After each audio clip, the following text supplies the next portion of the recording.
RadioNext.tv, we are live. Sorry for the technical difficulties, but Harold at Bell, Dr. Mark Eckel are here live on Comenius Institute, Woof and Woof radio show. Coming here live from Indianapolis, Indiana, Collaborate 317 Studios, and just honored to be with you again today. Dr. Mark, how are you, sir? Doing real good, thanks. I'm really pleased to be here today, specifically because we're really focused on the issue of Thanksgiving over this whole month, and I just want to begin the program today by giving a lot of thanks out to an awful lot of folks who have benefited us throughout the last couple of years. Beginning of Comenius Institute, of course. We've got all kinds of great funders behind the scenes doing great work, and we're really grateful for all of the monies and support and help that they've given. Of course, now that we're at Collaborate 317, this is a whole new situation. We're really grateful for not just the space, but also for the support system that this particular group affords us, something that we haven't had in the past and do now. We were actually just at a meeting this morning, Indianapolis, at the Speakeasy, and just meeting a whole bunch of other folks.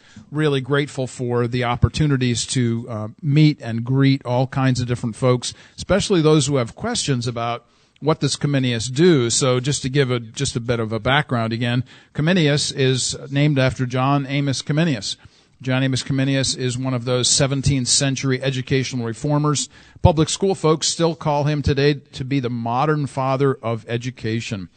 Comenius believed lots of things, but among them was that you should find wisdom throughout the earth, and that was a really important idea to him.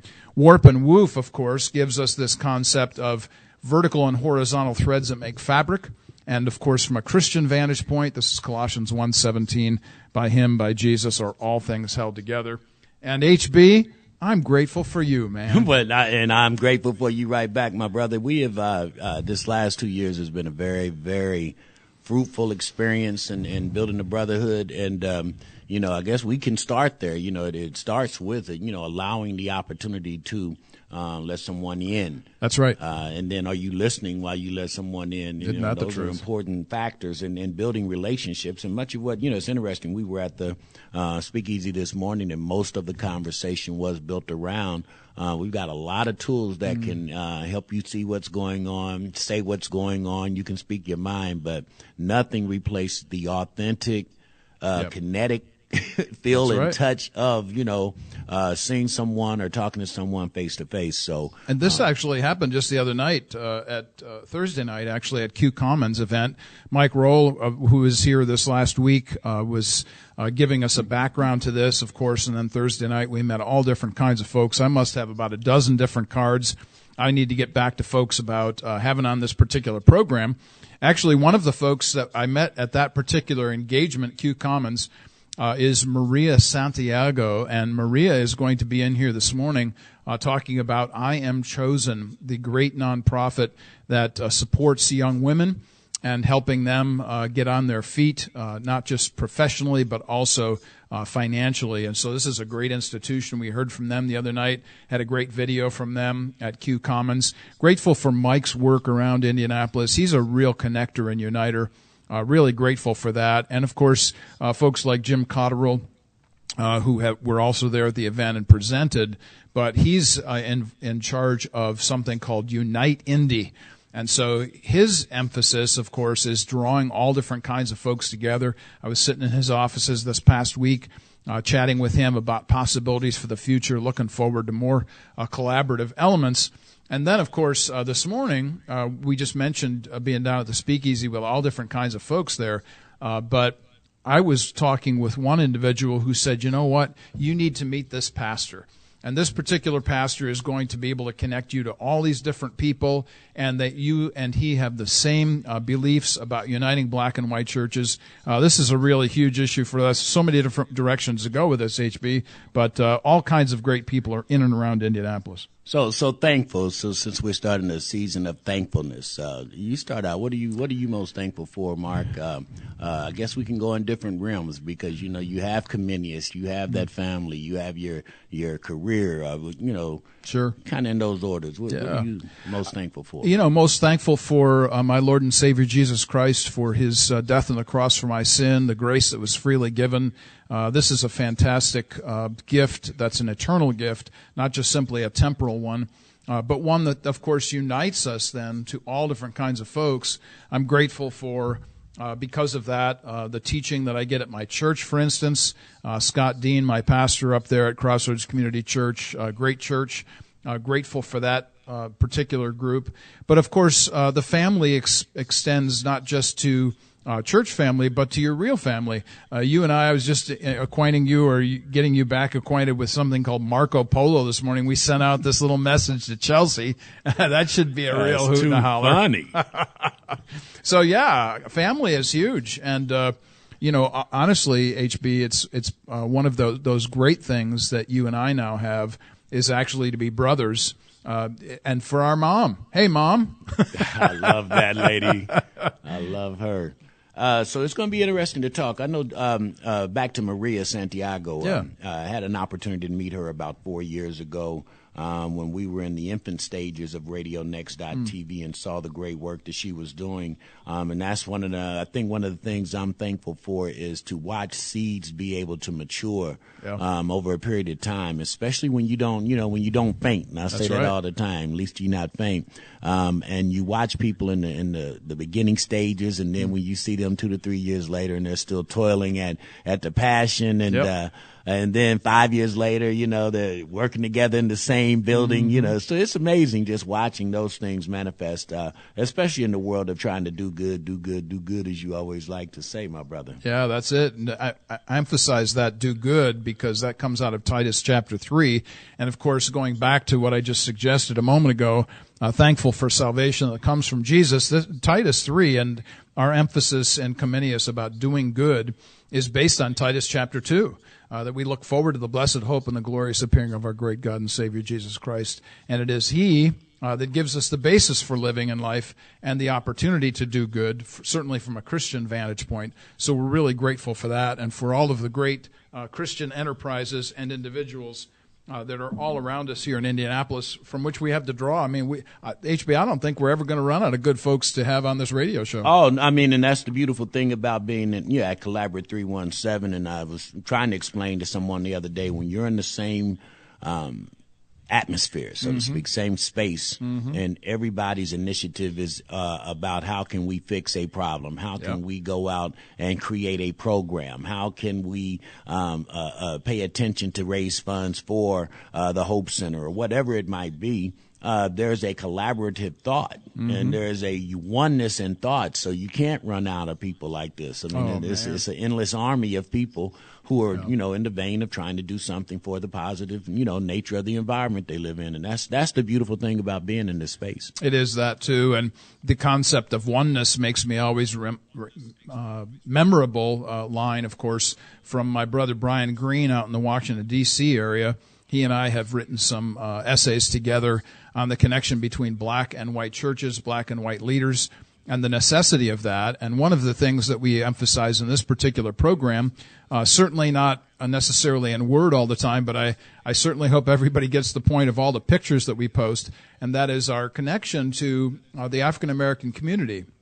One of the things that really kind of binds my heart, I think, and compels me by the Spirit of God is this concept that we really need to be united. And the kinds of things that need to happen in the unification aspect is that folks like me need to have others on this program that don't look like me, that don't have the same kind of cultural background that I have, so that our listeners can then become acquainted with that. In fact, we had great pastor Dr. Posley on this last week. We talked with him. He and I are going to be getting together again in the future, talking about some positive moves that we might be able to make in the church generally around Indianapolis. And this is a fantastic environment to do this in. Absolutely. Well, what we're going to do is take a short break, and we're going to come back. As we mentioned before, had a few technical difficulties, so we're going to limp along here with Comenius Institute. RadioNext.tv on the Cool Groove site. RadioNext.tv. We are live from the Core Collaborate 317 studios. Warp and Woof Radio, Dr. Mark Echo, Harold H.B. Bell, getting our feet back up under us. We had a couple of moments of technical difficulties here, and that happens in the world of internet radio and being an old 59-year-old guy who's still learning technology. But and thank you, God, for giving me enough intuitiveness to, learn how to do this. Because I'm serious, Mark, speaking of that, and it's a small thing, but a great thing.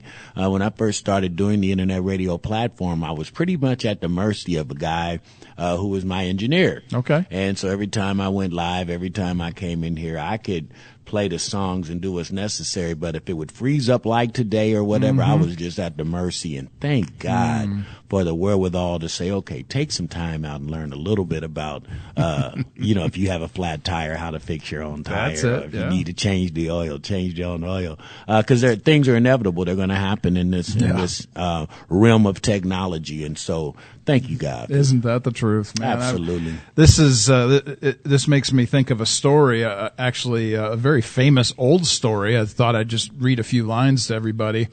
Since we're in this month of November and we're emphasizing Thanksgiving and gratitude. And as I'm reading this, be mindful, everybody, be mindful of what it is that you might be grateful for.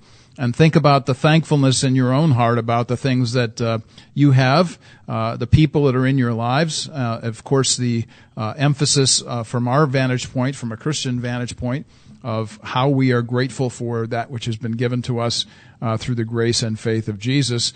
But here's this story. This is an old story, as I suggested. Androcles, a young Roman slave, sought escape in the wilderness from his unhappy life. Finding respite in a cave, he found himself face to face with a lion. The beast was anxious only for the removal of a thorn from his paw. Upon its extraction by Androcles, the lion submitted to the man caring for him. After being captured as a runaway sometime later, Androcles was sentenced to death by mauling within the Colosseum. However, the lion let loose upon Androcles was one and the same who had benefited from the slave's earlier kindness, and instead of attacking the defenseless man, the lion lay at his feet, whereupon both were released by an astounded Roman governor. Now, I got to tell you, this is from Aesop's Androcles and the Lion, a very famous old story, but it should prompt some reflection about our thankfulness and our Thanksgiving. This is the month of Thanksgiving. We're looking forward to that time. And the question then, of course, is always for us, what should be our response to external graces? So to whom should we say thank you? And how does thankfulness change us? So I'm just going to pause there and say, to whom do we say thank you? I've actually got a couple of cards in my briefcase today that I'm going to be giving to Bruce and to Josh, the heads of the profit and nonprofit here at Collaborate, and just to thank them for allowing us to actually be the very first nonprofit that was accepted into this Collaborate. This is a fantastic opportunity. Not only, as I said at the top of the show, does this give us space and a place, but it also gives us a tremendous opportunity to expand our horizons for Comenius, to do the three things, the three bridges that we are known for. First, a bridge that we have from Christian students into public university settings, specifically at IUPUI. Just met with some fantastic students this last week. If you're at all interested in following some of the things that we do there, look at ComeniusInstitute.com. But in particular, this last week I actually wrote a story about something that happened at the lunch table between myself and a group of students, and it was fantastic. You go on my website, warpandwoof.org. That's WARPANDWOOF.org. And you can check out this story called Students. Don't miss it, because I'm telling you, the kinds of folks that are here at IUPUI who are Christian young people really do have it together. They just need a group like Comenius to come alongside them to encourage them. The second bridge that we have is, of course, what we're doing right now. That is through our radio show, and we're connecting communities. So in our case today, we're connecting I Am Chosen, that is Chosen Ministries, and Maria Santiago to not only our listening audience, but to a wider audience, so that I Am Chosen Ministries can have a greater actual exposure in the Indianapolis community.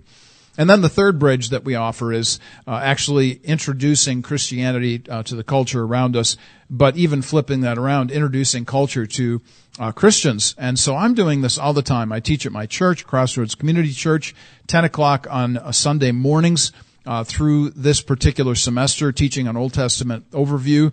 But actually today, I am on my way out the door this afternoon. I'm traveling over to Columbus, Ohio, and I'm going to be speaking to a large group, thousands and thousands of Christian school leaders that are going to be at an event in Columbus, Ohio. And we're going to be discussing the issue of what does it mean to prepare the next generation of Christian school leaders. And so I'll be discussing that. I have a 3-part series that I'll be sharing with folks over there. All kinds of people that I'll be meeting and reacquainting myself with over the years. I've met so many different folks in the Christian school movement, but I'm really committed to this issue of helping Christians to understand the culture. And in this case, HB, it's going to be all about leadership. Absolutely, and that is going to be so important as we move forward in this 21st century, Mark. We were just talking off air about all the different elements in relationship building, and there's nothing that takes away from that personal meeting, that personal feeling. That's right. Being able to see someone's response to a question you might ask. That's right. It tells the story, and print just can't do it. Texting just can't do it. And so at the end of the day, these personal collaborations that we continue to build are the ones that really seal the deal, so to speak. That's right. And we talk about the difference, let's say, for instance, between terrestrial radio, which means that you have a radio station where you turn it on and you automatically have music or somebody talking at you. But the difference, of course, between terrestrial radio and this particular radio is that you can target an audience. You have all different kinds of folks. We have folks out in Denver because of my mom out there, and she's telling all the folks about what we do at Comenius. We have following, of course, in Ohio with our kids. Robin has shouts out to lots of different folks. Of course, Indianapolis is full of people that are actually listening to us right now simply because we are targeting an audiences. That's really huge. Let me give a big shout out to my Bangladeshi fans. I can tell you, I got some fans in Bangladesh, man. I don't know about you and I don't know where they came from, but I love you guys out there. That's Continue great. to listen. Yeah, I mean, seriously, but that is the beauty of this. You don't know where people are picking up the messaging from. And I think if you stay consistent with what you're doing, much like we, do good. Yeah. That's branding, all That's community right. all the time. That's branding. And if you live up to it, people will come back. They will continue. You have to follow. keep pushing it out. I mean, you and I are testimonies to that idea that there's a continual push on our behalf of telling people about what we do, who we are, and where we're going in the future. And the more and more we talk about this, the more and more followers we have. And of course, this is going to be the basis for future relationships and folks coming on the program. Well, what Tom Joyner, a guy who has a syndicated radio show over in 129 different markets, is retiring in a couple of years. But at the end of the day, his whole statement was, it's time to get out now because what we know as terrestrial radio and how it exists will no longer be. Much like if you just really start looking inside what's going on with NFL and all the pro sports with the Yahoos of the world and the Googles of the world now streaming live. That's right. The regular television market is not going to dominate and dictate what people think, how people buy what they buy, because the new technology it's happening. That's right. And everything is out there that you want to listen to, read, see, whatever. It's there in the marketplace, in the digital marketplace. And I hope that we take advantage before we go to break to do it. Much like you are setting out to do, Mark, is try to figure out who are these other people that I want to know and I want to know me. Yeah. And a great icebreaker is to go online and kind of check. You can see real quick what other people are into and what they're doing and That's right. and ways that they live. So when you finally meet face to face, it's not like a shock or whatever. That's right. I know if you meet me for the first time, You are a trip, man. I will shock you wild. But after you get over that part, dude, hey, this guy's not that bad. Not that bad. Not that bad at all. Yeah, just before we go to break, just letting you know, as we come back from break, I'm actually going to be reading a poem from W.H. Auden. So for my daughter Chelsea in particular, and my son Tyler in particular, these two poets. I'm going to be reading a poem from W.H. Auden that highlights the idea of Thanksgiving. So we're going to take a quick, short musical break, and we will be back celebrating Thanksgiving, anticipating the arrival of the second hour of Maria Santiago Chosen Ministries. RadioNext.tv. We are live, Dr. Mark Eckel, Harold H.B. Bell, every Wednesday morning, 10 a.m. to 12 p.m. Eastern Standard Time, here on Comenius Institute, Warp and Woof Radio, and we are live from the brand new RadioNext.tv out at Collaborate 317, and we've been talking about Collaborate 317, and if you're listening right now and you are a nonprofit organization, I suggest you go to collaborate317.com, go in that right-hand column to Amplify Hope Program. Register your nonprofit business so you can be a part of this great collaborate as we are incubating and building nonprofits together with organizations that can assist from everything from grant writing to accounting to the legal aspects, organizational development, awareness Yeah. on RadioNext.tv. There it is. So I know, but we're building a army of organizations who can go out and effectively change the communities through the programming. And and let me be thankful again. Yeah, please. Can I be thankful? Yeah, this is it. Thank you, God, for letting me get done with this CICF grant. This was the first time that I had entered into writing a grant just by myself. Okay. I used to have a team. My ex-wife was great in the narrative about how we were going to do the educational portion. I had people who would do the statistical portions. And anybody out there who's written grants know what I'm talking about. It is really a check and balance on your intellect is what it is. What you said earlier, does it match what we're asking down here? Yeah. And that's once you get that idea, it gets kind of easy because all you have to do is go back and say, okay, I already said this. How do you want to hear this now? Yeah. And so, it was my first time completing it, and I feel so good because yesterday was the deadline, and I already got a call back setting a meeting up for November the 17th to come visit Collaborate 317, and that was by the grace of God because I didn't know how well I did, and I still don't know, but at least I got an email after it was submitted saying, "Can I meet with you in 2 weeks?" So that's a blessing, brother. Yeah, man, that's big time blessing. This is huge. And just to kind of follow up on what you said about Collaborate 317, we were discussing this at our meeting this morning with a bunch of leaders from around Indianapolis.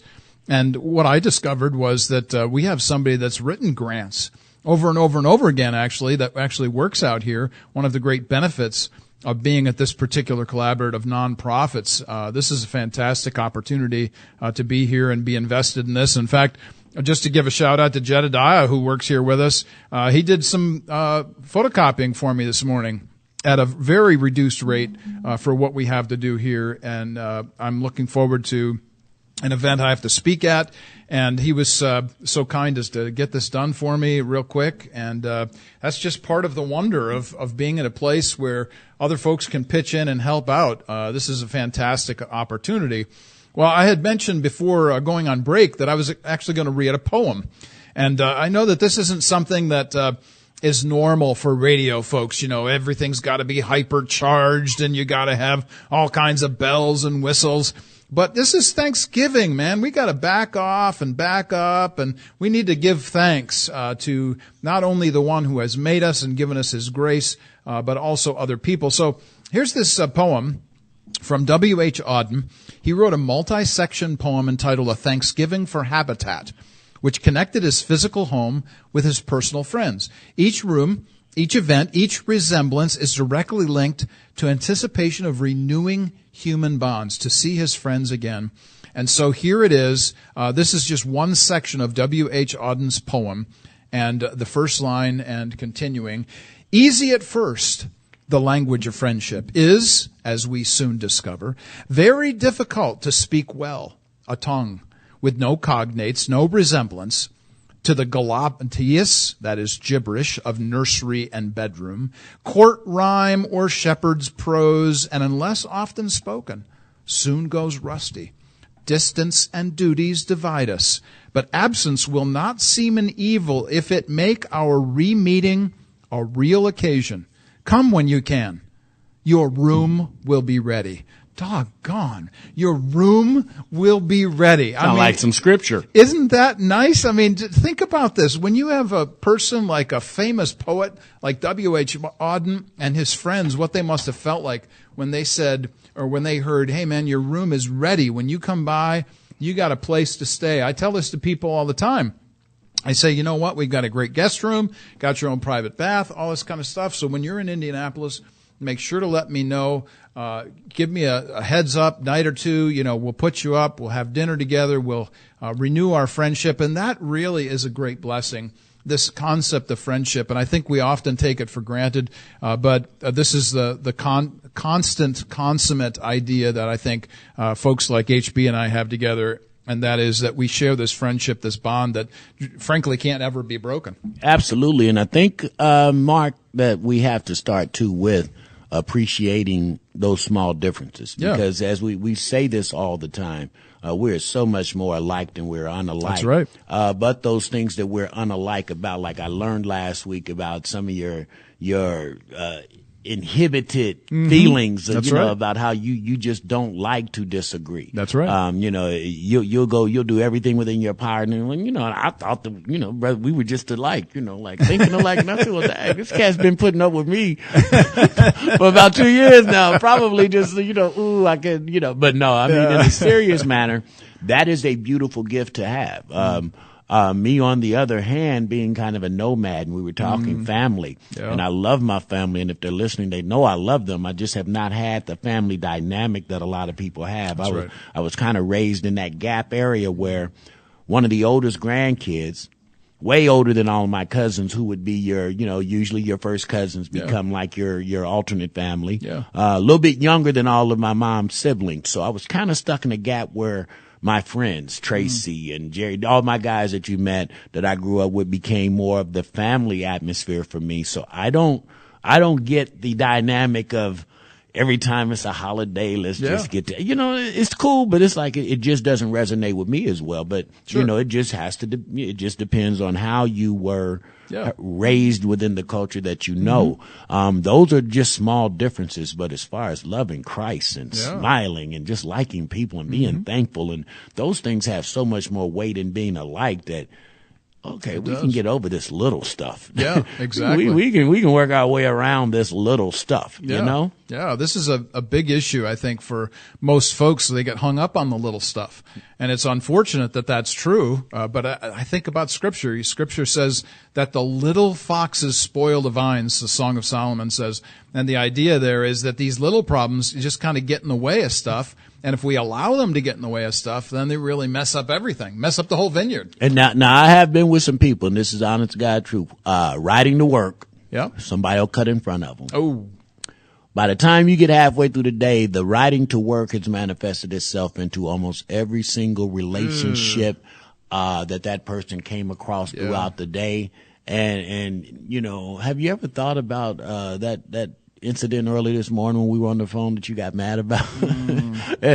Well, I haven't. Well, if you let that manifest itself, it'll manifest itself more in the next disagreement or obstacle that you have to overcome. And before you know it, halfway through your day, you're just mad. You're just walking around upset because of something that you did not let go, that little fox that you did not let go. That's right. And I think we waste a lot of time not just appreciating the glory of every day. Like I was telling someone the other day, man, sometimes my worst times are the best time because in my working with God the way I roll, usually that's when you're getting toughened up to have a breakthrough. Yeah. No different than moving that collaborative. You witnessed about the last 6 months I was over in that old building. Yeah, I couldn't have made this happen. Yeah. Other than getting up with a positive attitude, going to do this every day. That's right. In the right spirit, and then when time is ready, it's like, whoa, this is what you had. That's right. Perseverance. Absolutely. Perseverance is something to be thankful for, quite frankly, to be able to look at the next step in front of you.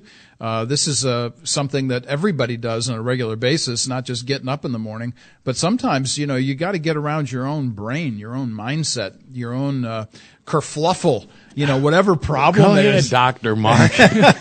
Woo. Yeah, whatever mess you're in, it will mess with you.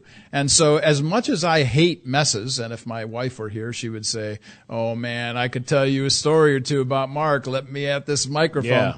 But to appreciate the mess and to appreciate what comes out of it on the other side, now that's a gift. So I guess I need to say, Lord, thank you for my hardships. Thank you for them trying times. I'm serious because those are the ones that make you better.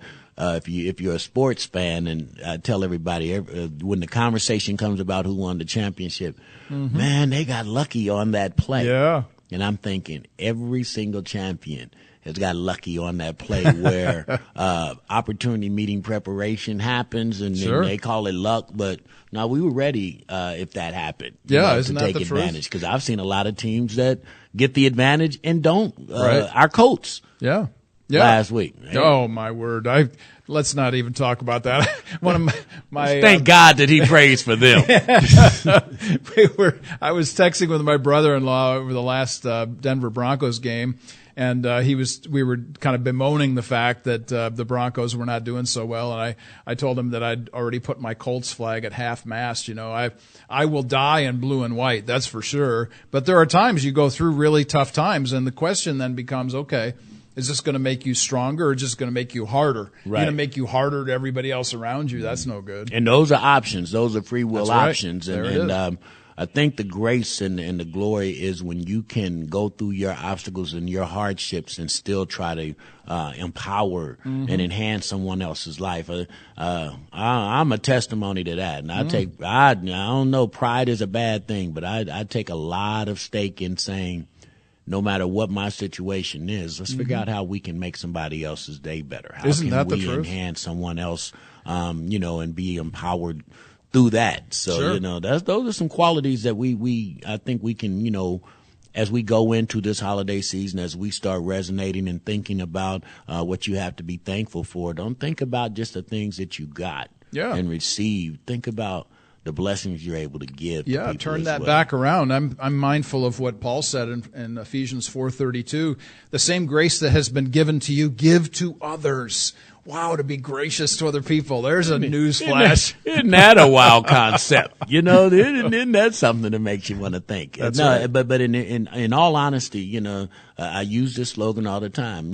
Giving is my reason for living. And so once you do that, if that becomes your reason for living, then man, you got some stuff waiting on the other side. You got some stuff packed up that you can't even imagine if you're true to that. That's right. If you're true to that. Yeah. We're going to take our last break in this first hour before Miss Maria Santiago comes in. I Am Chosen is the name of the organization. You do not want to miss this young lady. She is full of fire and passion for what she's doing in the community. Stay tuned. Warp and Woof Radio on the Cool Groove site. RadioNext.tv. We are live from Collaborate 317, RadioNext.tv on the Cool Groove site. Dr. Mark Echo, Harold H.B. Bell.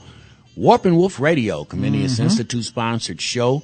Here for the last segment, and we have our great guest in studio, Miss Maria Santiago. I Am Chosen is the name of the organization, and you're talking about being thankful. Thank you, God, for having sisters like this out here trying to help people in the community. And we're closing out this first hour, Mark, and we've been kind of just, really just shooting from the hip, talking about thank yous. I think if you try to script your thank yous, you'll probably leave somebody out.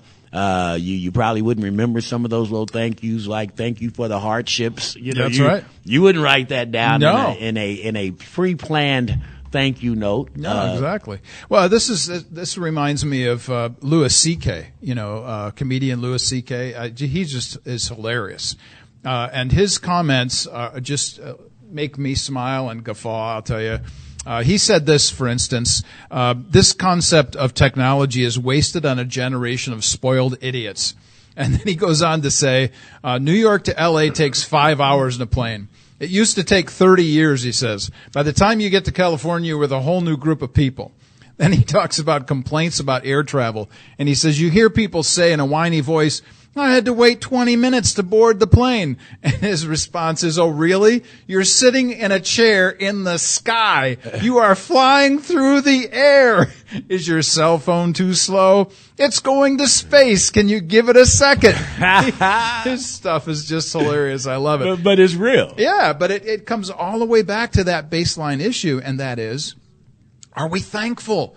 And are we thankful for the little things? The fact that somehow we have to wait a minute. Wait a minute. My word, some people have to walk 2 hours to get water for their day.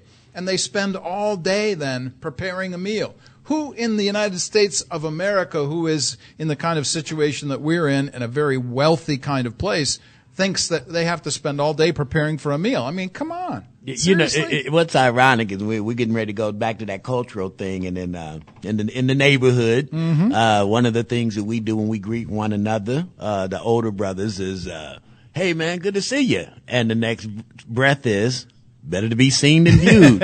You know, right. so like every time you get a chance to greet, meet, and say hello, be thankful, because it's better to be seen than viewed, because there are so many people every day that are, you know, you're viewing them, and that's the last time that, right. you know, you'll ever encounter that person here on earth. And a lot of times, just as I mentioned before, I feel it's my obligation when I come in and out of grocery stores to, you know, hold a door for a sister and just say hello, or just say hello, what's happening, my brother, whatever, because those are the miracle moments. Those are, you know, and Scripture talks heavily about, you know, greeting those angels that you don't know. Right.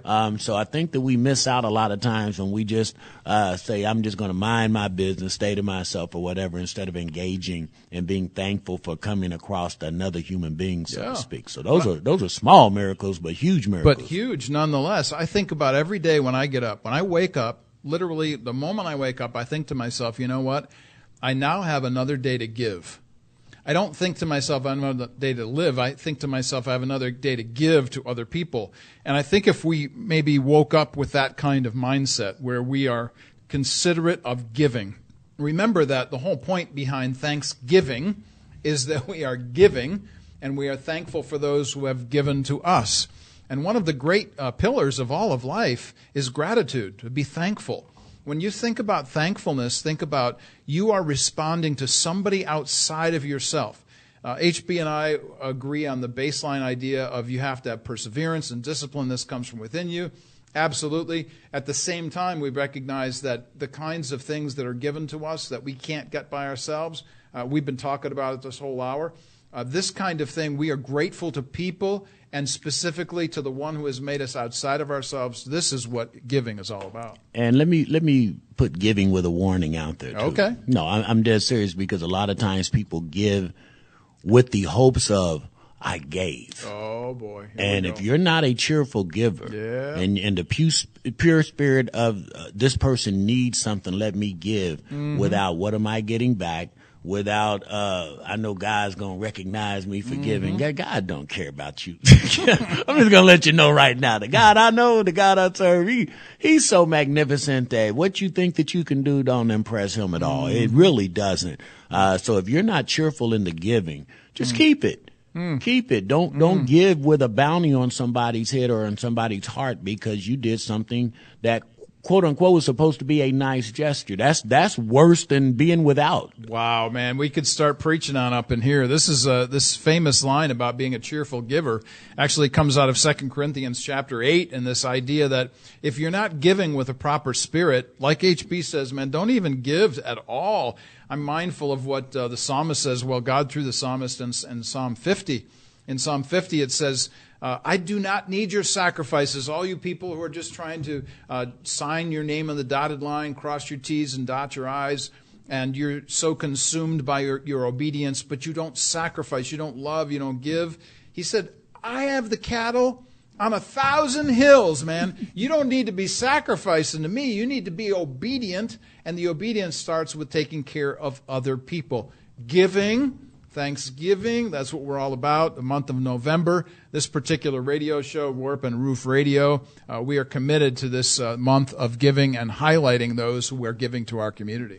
Well, speaking of giving, we're going to take one musical break, and then we're going to give the gift of giving with Maria Santiago. I Am Chosen is in the house. We'll be right back. You're listening to Warp and Woof Radio on the Cool Groove site at RadioNext.tv. You are listening to RadioNext.tv at the Cool Groove site. This is Warp and Woof Radio. We come to you every Wednesday morning from 10 until noon.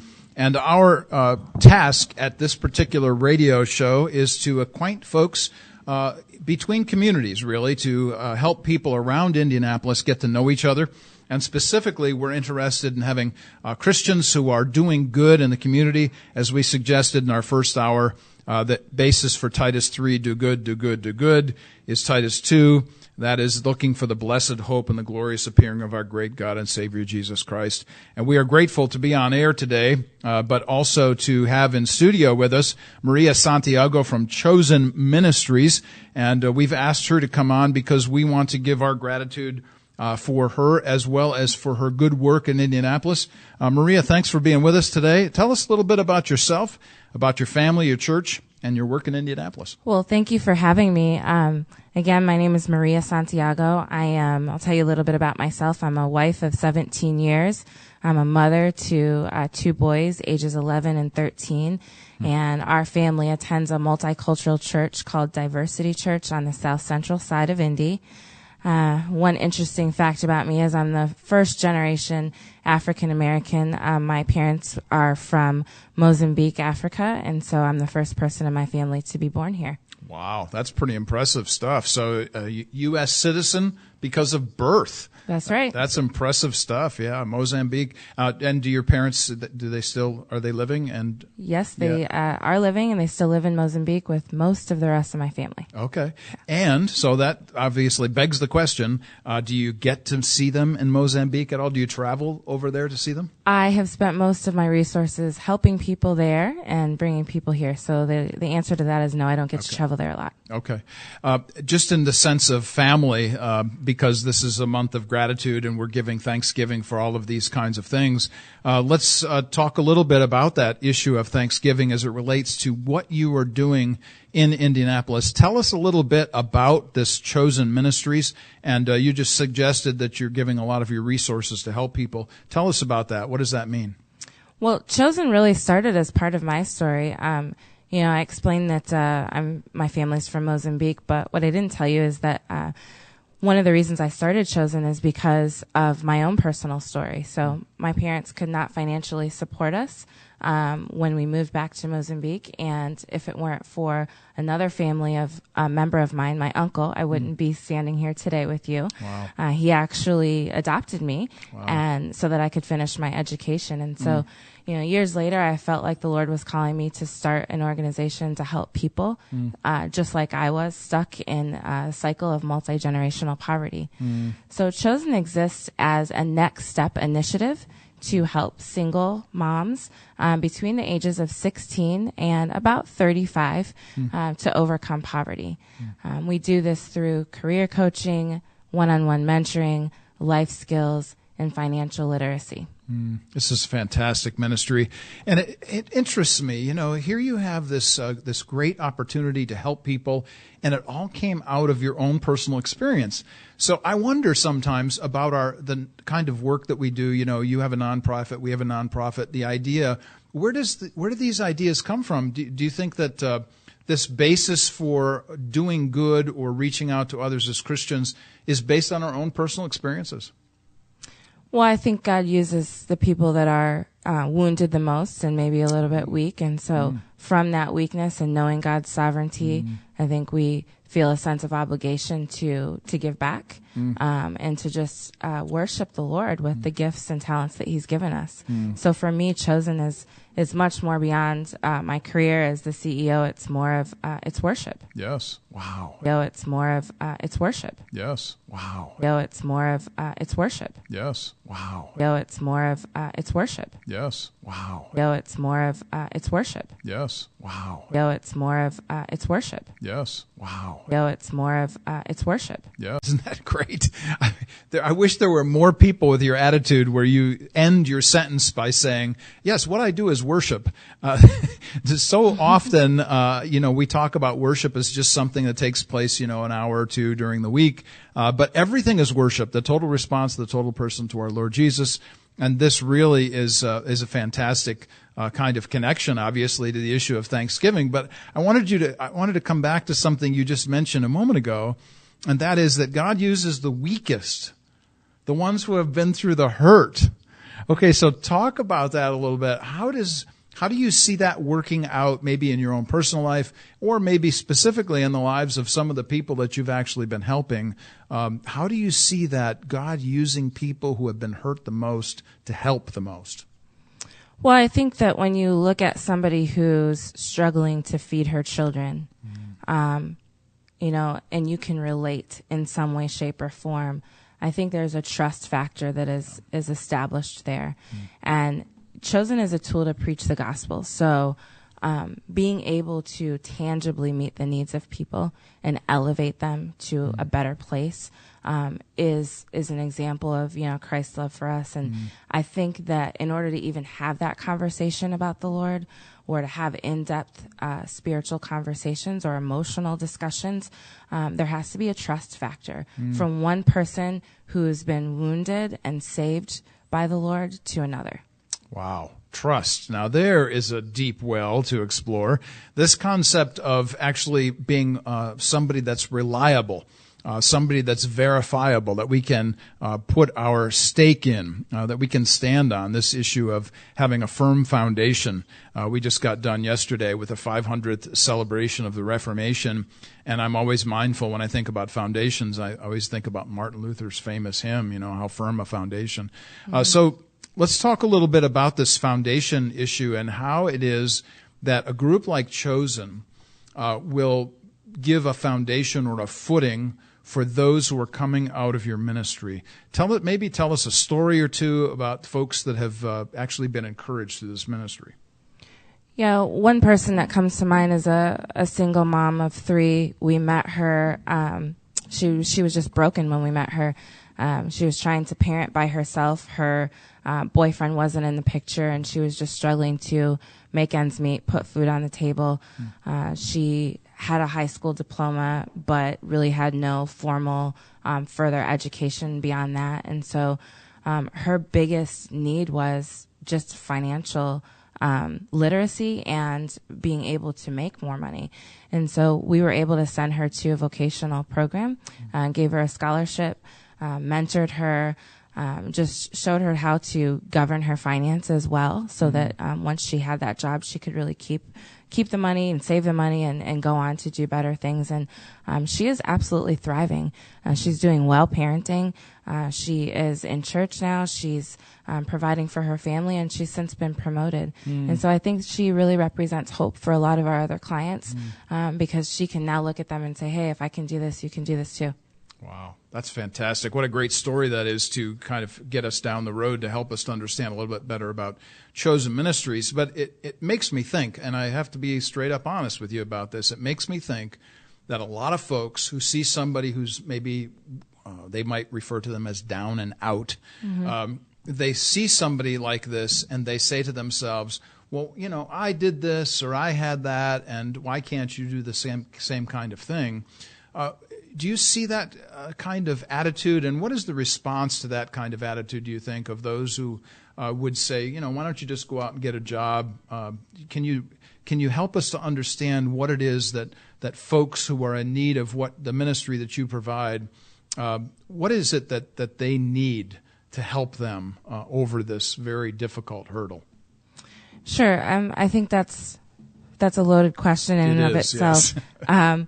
First of all, I want to say that I wholeheartedly believe that poverty starts in the mind. And so there's a large percentage of people who are just not hungry for change. Okay. And so that may be the down and out that you're referring to.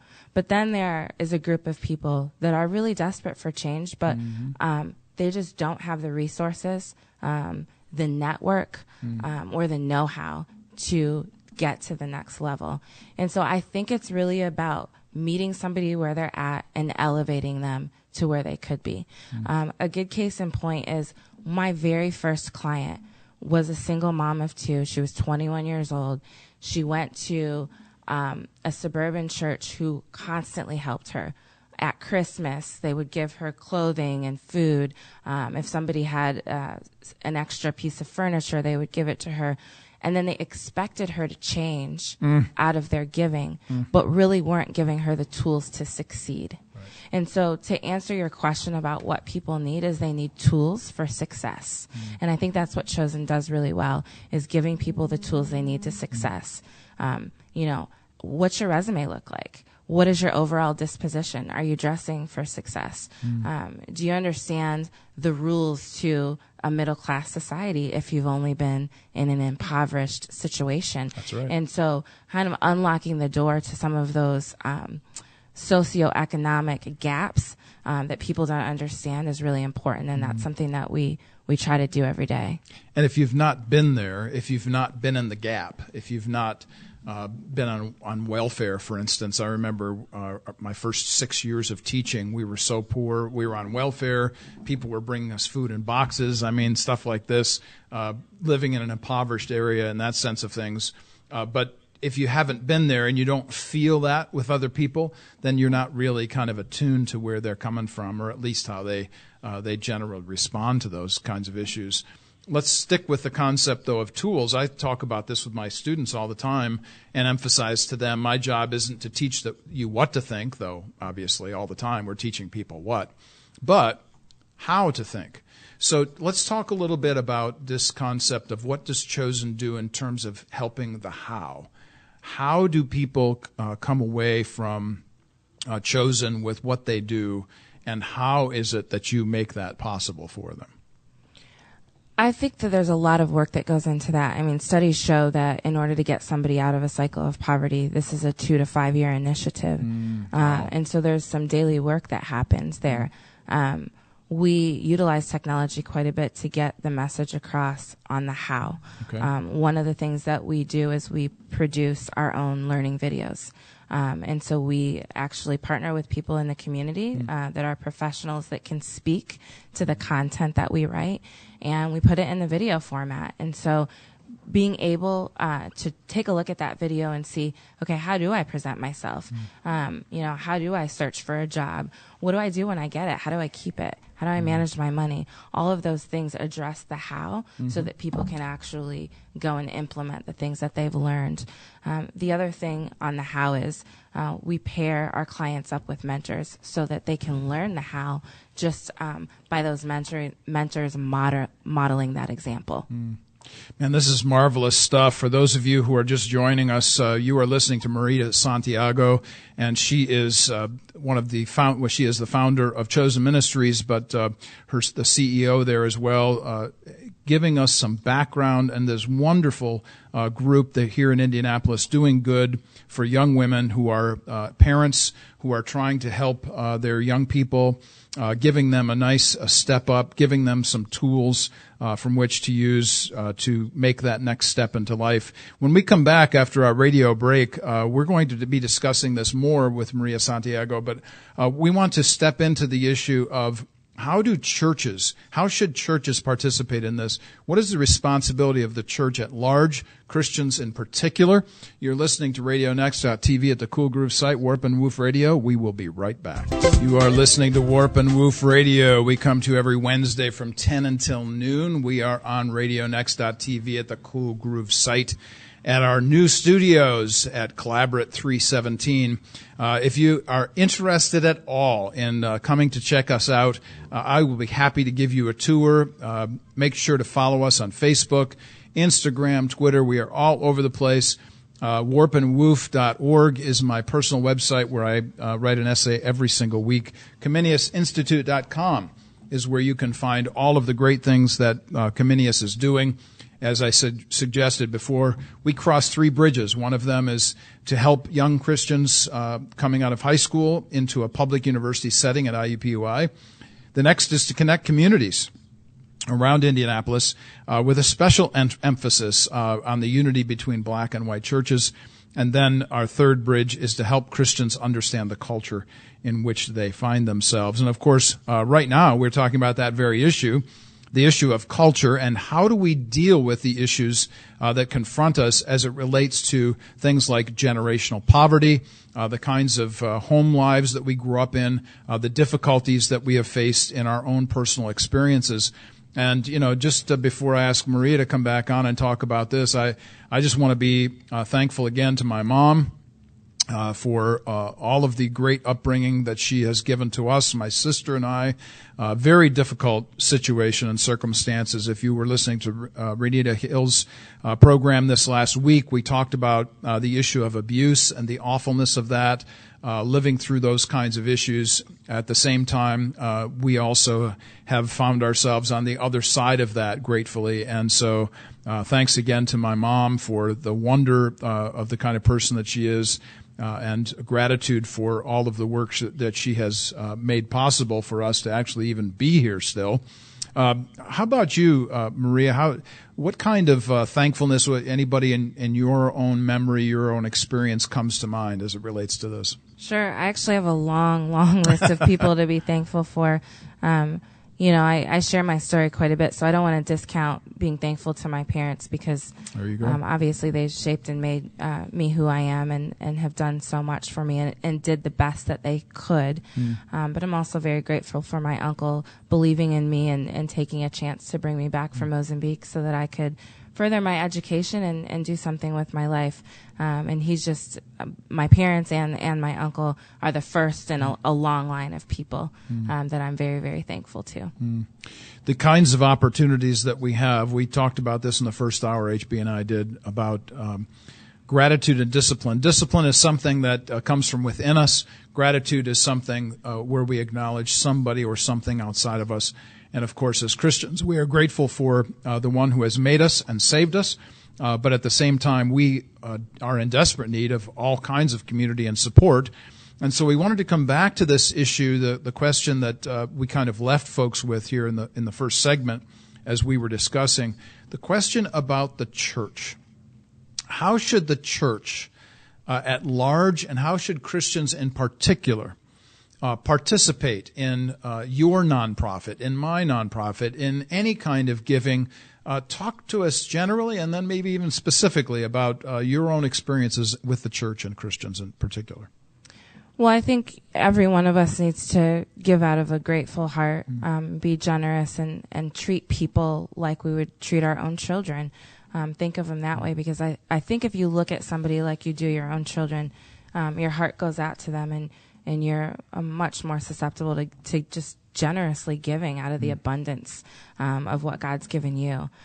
As far as the church goes, I think the church does a great job at meeting the immediate needs of the people, but I think we need to move beyond being reactive and start being a little bit more proactive in the way that we meet the needs of others. When you say proactive, why don't you give us an example or two of what you mean by that? What would be an example of being proactive for Chosen Ministries? Yeah, I think it's really partnering with an organization like ours that is a next step initiative for people, but really catching them at an early age before they make too many decisions that will be detrimental to their future. And so that could be as simple as just being a friend to somebody that doesn't look like you, that's much younger than you, that doesn't have that parental guidance or a good network, and really just pouring into their lives. And by pouring into their lives, I don't mean, buying groceries and meeting the financial needs. I mean just being a brother or a sister in Christ, or that spiritual mother or father to them, by being their friend. Wow, friendship goes a long way, doesn't it, to consistently contribute to somebody else's life. We talk about this word sustainability all the time when it comes to profits or nonprofits. It doesn't really matter in the business world, generally speaking. Talk to us a little bit about what it is that Chosen Ministries needs for its own sustainability. What is it that could be beneficial for Chosen Ministries? And I'm coming back now to kind of connect us to the church and to Christians. What is it that Chosen Ministries could be benefited by with those in the church? Sure. Chosen not only thrives based on grants from private foundations, but we are really heavily supported by small business owners. So corporate sponsors is a really big thing for us. We have all kinds of Christian and non-Christian organizations in Indianapolis and beyond coming alongside us and supporting us in a manner that helps us keep moving forward on a daily basis. So that's a really big thing. We would like to engage more with the church, not just from a funding standpoint, but because when we help a client, one of the biggest things that is sustainable for that client is having a good church home where they can build relationships that are healthy. Yes. And sustain the work that we've started with them. I don't think that they're going to succeed long term if they don't have the right network. Yes. And what better network to be found than from the church? Isn't it funny how, our culture generally, and I'm speaking now of the non-Christian, unbelieving culture, generally speaking, does not give much credence to that which is spiritual. They might speak about it generally or generically, but they don't really get into the specifics of this. So let's pick up on that theme that you just mentioned and the importance of having a very good relationship with an organization, with a structure, with a church in particular, that's going to help the folks that you are helping in the long term. Tell us about what that might mean for them. Yeah. Well, I'll give you a tangible example. We had a client who went through our program, did very, very well, literally went from homelessness, if you will. She was kind of couch surfing at different friends' homes to having a full-time, very sustainable wage at a good company. And it was not sustainable because all she had was really me. Oh. At the time, Chosen was very new. Okay. I didn't have a lot of the amazing volunteers I have now, and I was her mentor. And because she was not getting engaged in a church home and did not have a strong network, there were too many people on the other side that were pulling for her attention in a negative manner. And so because she just didn't have a good balance, she didn't have the courage or the strength to say to the people that have loved her all her life, I need to set some boundaries here. And in order to continue doing the good work I'm doing, I need to move beyond what I've known. And so it was tough for her, and she did not succeed. And the little success that she had in the beginning was not sustainable because she didn't have that church support and she didn't have that network of people encouraging her. Wow. That is a great story and a sad story at the same time. It's great in the sense that it helps us to understand better what you're talking about concerning a relational sustainability. Maybe we should coin that phrase, right? Relational sustainability and the necessity of that. But of course, then, maybe this leads us to a discussion on this point that I'm thinking about, and that is, our culture is negative. You suggested this in some of the relationship this young woman might have had that were not positive in her respect. But let's talk now about the church. Generally we hear Christians sometimes, they're upset about this. They get on social media and they tweet about whatever. They're upset with some political, economic, social, pick a topic. It doesn't really matter. And their focus is on an institution or a person or a thing that's bad. But what you're doing, and what Chosen Ministries does and so many of the nonprofits do, is that you focus on the good that you can do in the life of the individual. So let's pursue that a little bit and ask the next question, which is, how is it that we can go about doing good and kind of just, we know that the bad is there, we understand it, we see it, we probably just shake our heads one way or the other about it. But how do we get past that to the doing good part, and how do we encourage that in other people? Yeah, I think you just have to, first of all, really just seek the Lord the second you get out of bed and ask him what he wants you to do and how he wants you to speak and how he wants you to think about the world in general, and go from there. Okay. I think if you're mentoring somebody and you have a relationship with somebody who's in a different socioeconomic status as you, try not to view them as less than, because it shows. It shows horribly.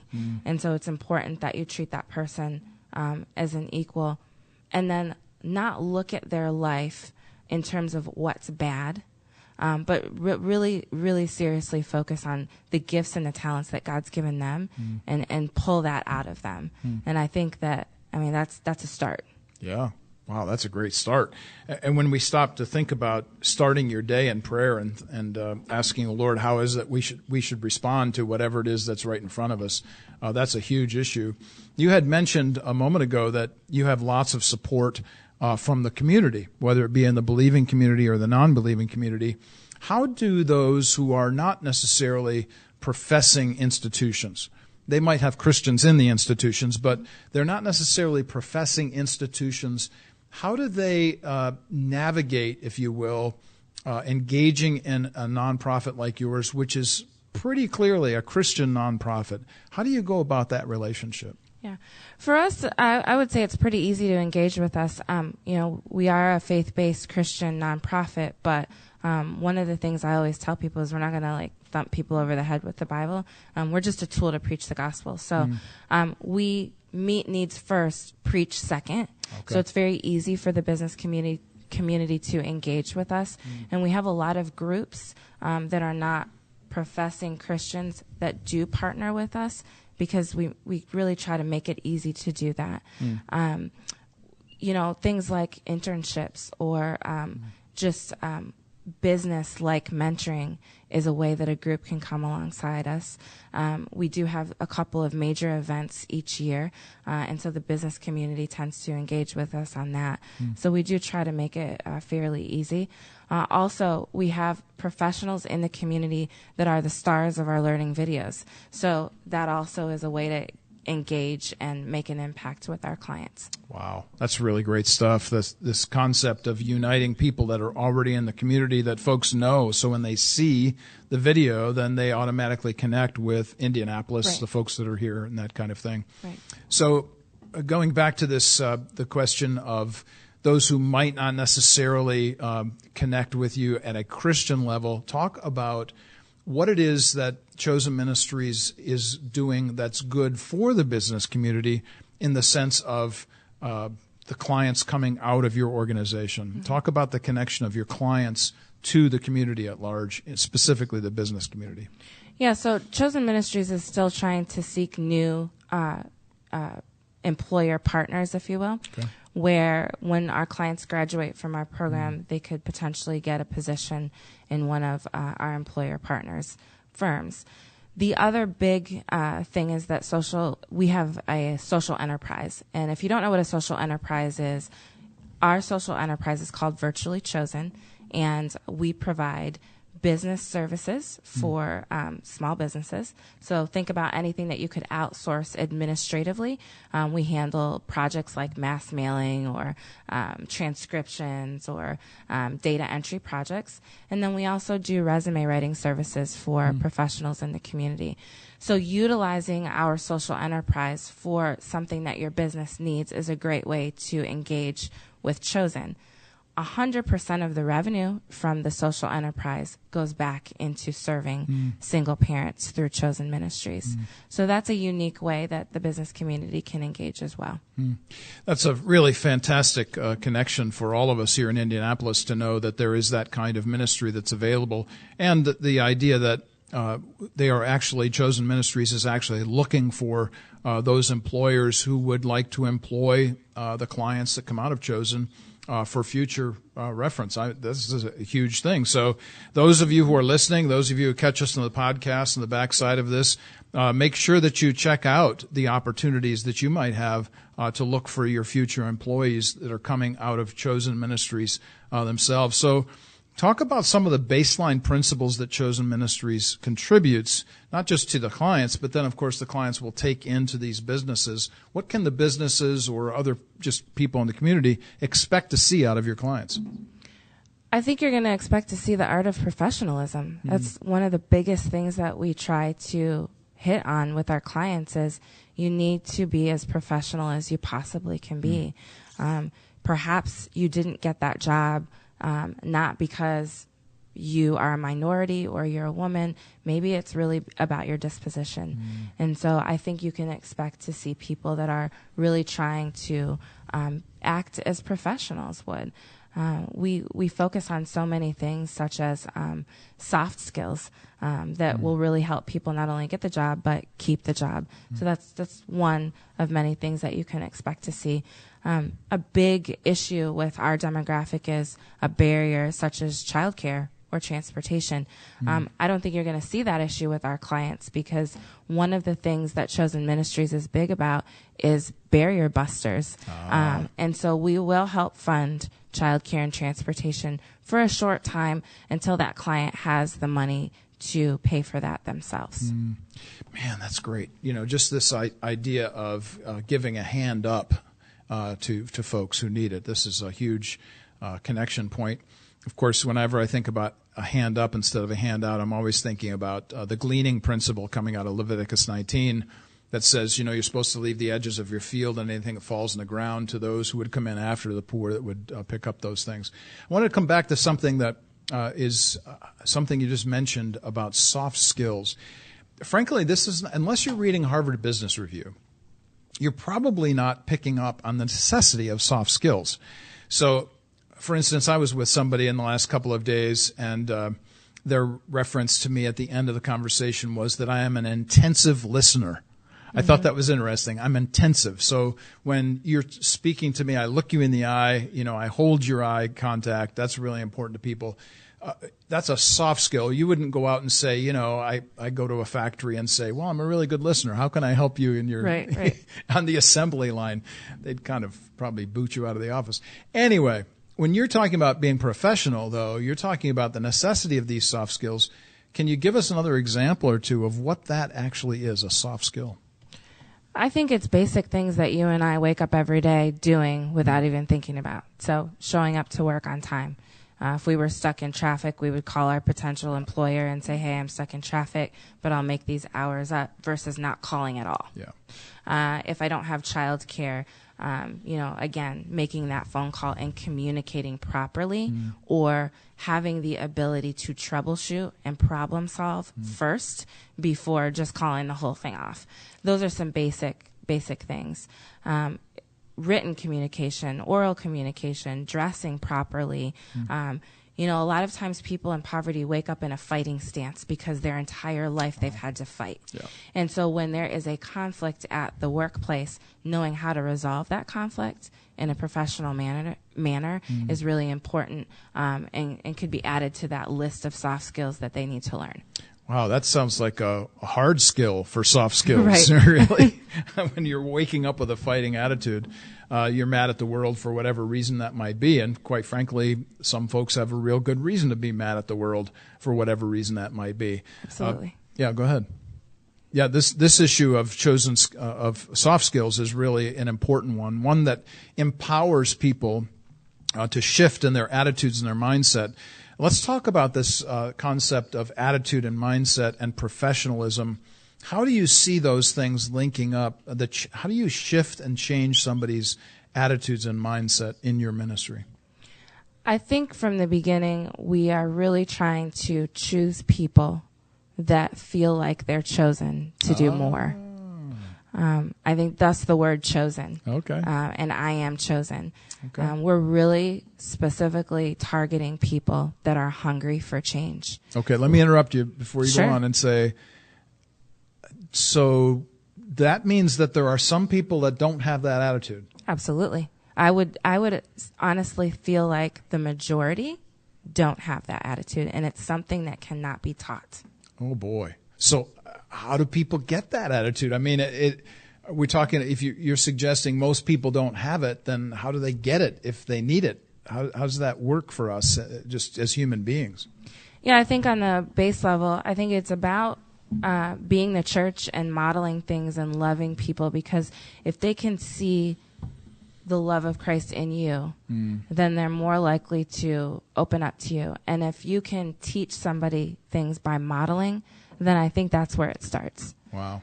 That's huge. This is, we're talking with Maria Santiago from Chosen Ministries, and we're discussing the importance of what they do in their ministry in terms of helping their clients understand something differently than they might have been understanding it before in their lives. And that is, how do you approach employers? How do you participate in the workplace in a positive way? How do those kinds of skills that are soft skills kind of come into the workplace? That's really a powerful question, honestly, for all of us. What kind of attitude or mindset do we actually bring to the table when it comes to our jobs every single day? Well, let's take this to a different level and ask a different kind of question and address the concerns that folks might have that are, let's say, for instance, within the family unit. Maybe they've known your clients in the past.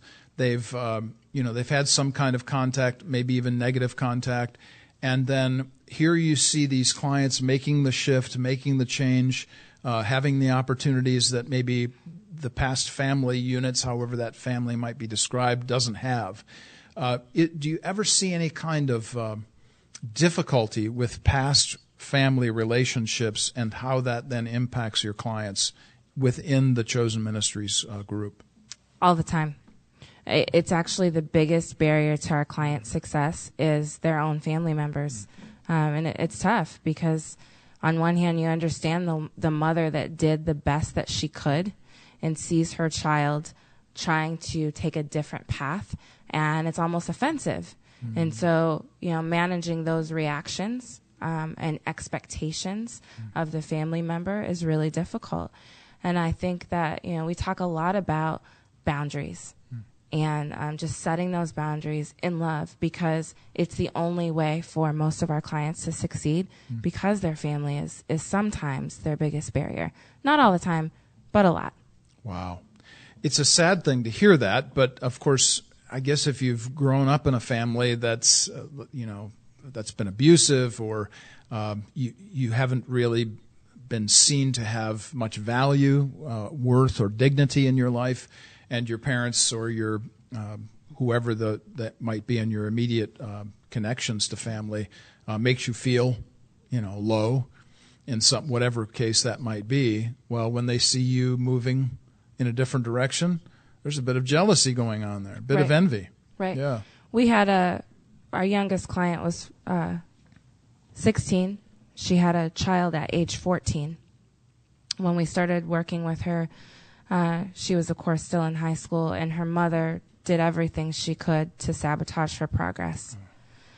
Eventually, Mom walked out on her, and we felt the Holy Spirit leading us to find some foster parents. Wow. Without going into great detail, Sure. She is absolutely thriving. She lives with a couple on the north side of Indianapolis, and was able to make the honor roll for the first time. Her 4-year-old son is doing remarkably well. They have adjusted. But I think there's one important note to make, is that the family who has become her new parents has also grown and adjusted and learned from this process too. And so I think, while she loves her biological mother, there were some boundaries that needed to be set in order for her to get to the place that she is now. So it's difficult, it's hurtful, it's hard to navigate through, but I think it's doable. It makes me think that all of us come from different experiences and backgrounds and cultures that others don't have. One of the things I think all of us probably struggle with, subconsciously or consciously, is the fact that we honestly don't understand somebody else's troubles. So to hear that there's a family who took in this young mom and her son, and then has themselves learned from the experience, says an awful lot about how we all need to grow in these areas, one way or the other.